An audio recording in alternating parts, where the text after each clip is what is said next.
When the history of marketing in the 21st century is written, I think the Hawk Tuah girl will signify the end of the influencer era. Now, I know I talk a lot about music marketing here, but this is a lesson that I think applies to every kind of marketing that there is. In case you've been living under a rock recently, this is the Hawk Tuah girl.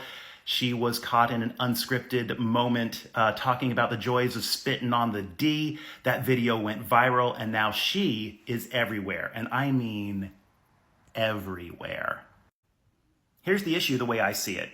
We have come to a point where we are so desperately trying to sell our products and services that on social media platforms, likes, followers, comments, and being an influencer have all become one and the same thing when they're actually separate data points meaning different things.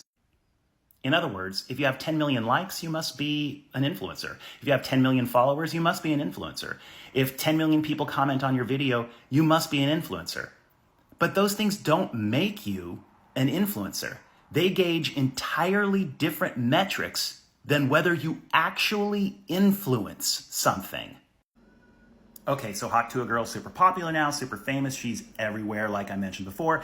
She's even throwing out the first pitch at the Mets game. So when we talk about this perception of value, here I am, a Mets fan. I'm sitting at home saying, oh, look, Hawk Tuah girl is going to throw out the first pitch. I wonder if she's going to spit on a D before she does so. Like, is that the value that's coming here? Or is the value that she told a really funny joke, a sincerely funny joke, and so that's cool, and she should throw out the first pitch? So, I mean, that's all cool and everything. Is she a comedian? Is she a really funny person? Well, compare her throwing out the first pitch to, say, Sarah Silverman throwing out the first pitch, an established female comedian.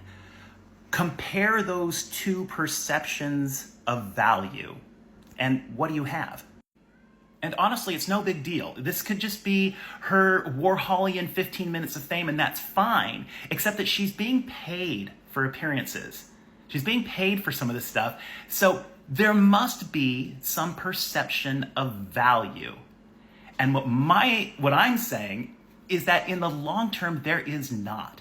There is not value here. And this is what's happening in the influencer world. This is not value. And so this won't work. All right, let me hit you with a bunch of disclaimers here. I have absolutely nothing against this girl. I say go for it, girl. I hope that she makes so much freaking money she never has to work a day again in her life. I think she's genuinely funny. That was a funny thing to say. I hope she gets a job in a writer's room, okay? More power to her. That's not what this is about. This is about how value is dead in the influencer world. And we're going to see the fallout of that.